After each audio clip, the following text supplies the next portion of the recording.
সারাদিন পরিশ্রম করে এসে রাতের ঘুমকে বিসর্জন দিয়ে ভিডিও বানায় একটা উদ্দেশ্যে, সেটা হলো আমাদের সমাজের যে সমস্ত চিত্রগুলো সুশীলতার আড়ালে ঢাকা পড়ে যায় সেই সমস্ত চিত্রগুলো আপনাদের সামনে তুলে ধরার জন্য। আসলে আমার উদ্দেশ্য আমার ভিডিওর কোয়ালিটি নয়, আমাদের দেশের আমাদের সমাজের কোয়ালিটিকে ডেভেলপ করা। আসসালামু আলাইকুম, আশা করি মহান আল্লাহ তাআলার অশেষ রহমতে সবাই ভালো আছেন। আলহামদুলিল্লাহ আমি ভালো আছি। সিরিজ শুট করে দ্বিতীয় এপিসোডে আপনাদের সবাইকে স্বাগত। কিভাবে তারা নিজেদেরকে মানুষ বলে নাহি আমার বুঝে আসে, কিভাবে জনসম্মুখে সামিল হয়ে তারা স্বস্তি নিয়ে আসে। আসলে সোশ্যাল মিডিয়াকে থ্যাংক ইউ বা ধন্যবাদ না দিয়ে পারছি না, কারণ হচ্ছে আমি যে সমস্ত মেসেজগুলো প্রতিটি মানুষের দ্বারা দ্বারে পৌঁছাতে চাই, হয়তোবা সোশ্যাল মিডিয়া না থাকলে তাদের দ্বারে দ্বারে গিয়ে এই সমস্ত মেসেজগুলো পৌঁছানো সম্ভব হইতো না। তাই আজকে আমি আমার অবস্থানে থাইকা এই সোশ্যাল মিডিয়ার সাহায্যে, সোশ্যাল মিডিয়ার মাধ্যমে আমার মনের কথাগুলো তাদের কাছে পৌঁছাতে সক্ষম হয়েছি বা পৌঁছাতে সক্ষম হই। তাই সবার প্রতি রিকোয়েস্ট থাকবে, আপনারা আমার এই কথাগুলো আমাদের সমাজের এই ধরনের জঘন্য মানুষের কাছে পৌঁছাতে অবশ্যই সাহায্য করবেন। প্রয়োজনে ভিডিওটা আপনারা শেয়ার দিয়ে রাখেন, যাতে আমাদের সমাজের এই সমস্ত জঘন্য মানুষের সামনে আমার আজকের এই কথাগুলো পৌঁছায়। স্রষ্টার সেরা সৃষ্টি হয়েও এই বিষয়টা আমার এই ছোট্ট মাথায় ক্যাচ করে না, তারা কিভাবে নিজেদেরকে মানুষ বলে দাবি করে, তারা কিভাবে নিজেদেরকে মানুষের কাতারে দাঁড় করিয়ে সমাজে বসবাস করে। মূল কথা হলো একজন সুদখোর কিভাবে নিজেদেরকে মানুষ বলে আখ্যায়িত করে সমাজে বসবাস করে। সুদ খাওয়া মানে হলো মায়ের সাথে, আসলে এই কথাটা নিজের মুখে উচ্চারণ করতেও নিজের কাছে খারাপ লাগে।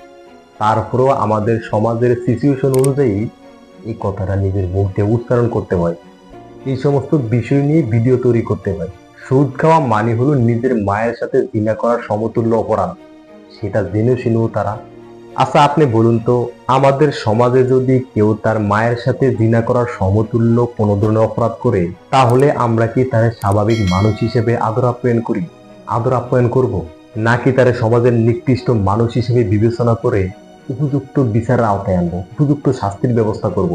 যদি কেউ অনাকাঙ্ক্ষিতভাবে বা শয়তানের ফেরে পড়েও এই ধরনের অপরাধের সাথে জড়িত হয়, তাহলে তার বিচার যদি জনসম্মুখে পাবলিক প্লেসে হতে পারে, তাহলে যারা প্রতিনিয়ত এই ধরনের অপরাধ করে বেড়াচ্ছে আমাদের নাকের ডগায় বসে, তাদের বিচার কেন হয় না?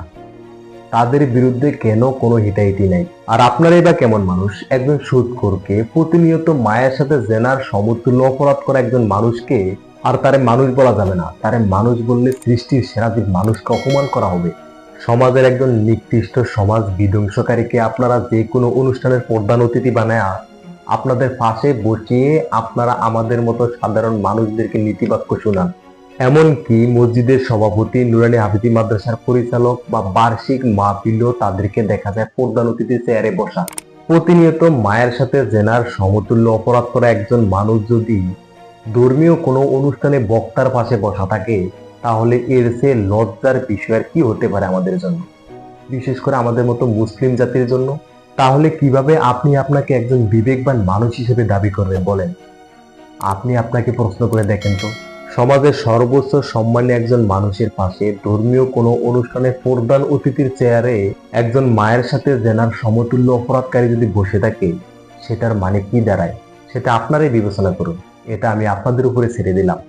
আরেকটি বিষয় হলো, এই সুদখোর কুত্তার বাচ্চাগো দয়া মায়া হায়া লজ্জার বিবেক বিবেচনা বলতে কিছু নেই।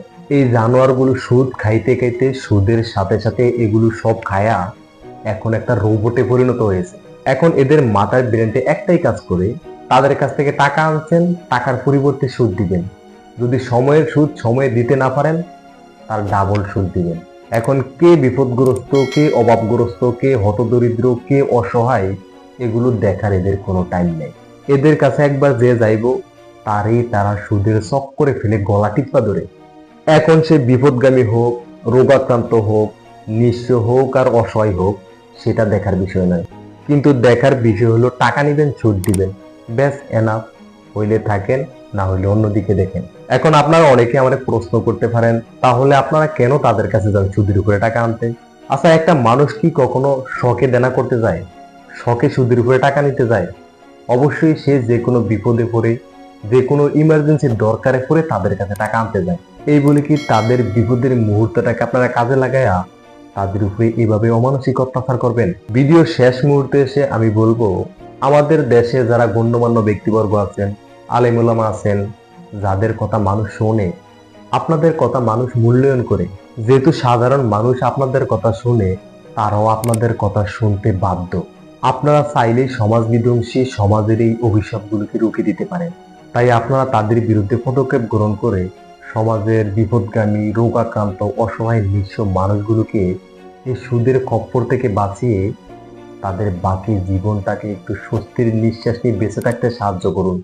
আমার ভিডিও টপিকের ধারাবাহিকতায় অনাকাঙ্ক্ষিতভাবে অমার্জিত একটি বাক্য ব্যবহার করার জন্য আন্তরিকভাবে দুঃখিত। যদি ভিডিওর শুরু থেকে এখন পর্যন্ত আমার কথাবার্তায় কোনো ধরনের ভুলভ্রান্তি হয়ে থাকে, আশা করি সবাই ক্ষমা এবং সুন্দর দৃষ্টিতে দেখবেন।